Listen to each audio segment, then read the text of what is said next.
On the last video, we looked at how personality and the differences of personality really highlight people's opinion of you. If you like, that's how they phrase you, that's how they see you. And this, if you like, is a meta message that you're not trying to get across but will come across naturally. We also looked at how you might want to change your style if you were fast-paced and the personalities in the room were generally a slower pace, that you would want to do, maybe you change speed there. What I want to do now is I want to talk about how do you speed read people? How do you learn what people are like?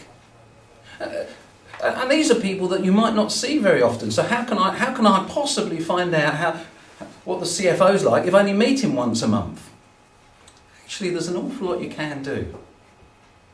For example, one of the techniques that I recommend is that you get hold of presentations done by the board members and you start to look at them and you start to look at them through the eyes of personality.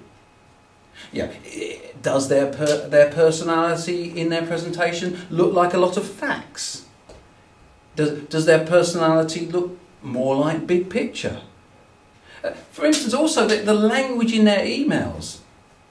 Is it conciliatory or is it really, shall we say, process over feelings?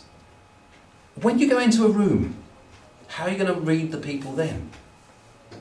There's so much you can do. There's so much you can do by even people's body language, even the way they hold themselves, the way they look, whether they look down, whether they look round the room. There is so much out there. And there's some good books on speed reading body language.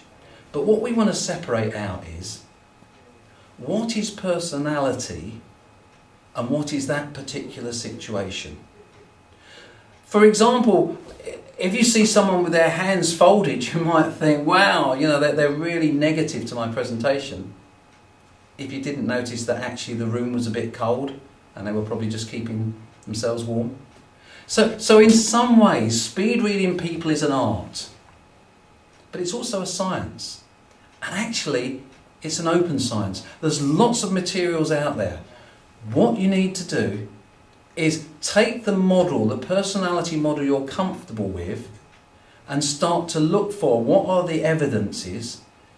And do you remember in the first section where you were building a portfolio? I want you to just have a little section where you're just giving yourself, maybe that was a suggestion that they would like this personality or that personality type. And as you start to do that, you can test it out. Every time you see them, did it really match with what you expected?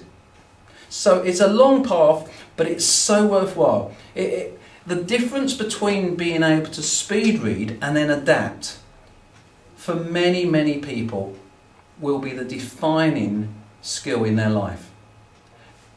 Let's put it another way. Most people's lives and outcomes are determined by the conversations that they didn't have or the conversations they had badly. We don't want you to have that. We want your story to be well received, and so we want you to put the effort into finding your gaps, building up those soft skills. Thank you for listening.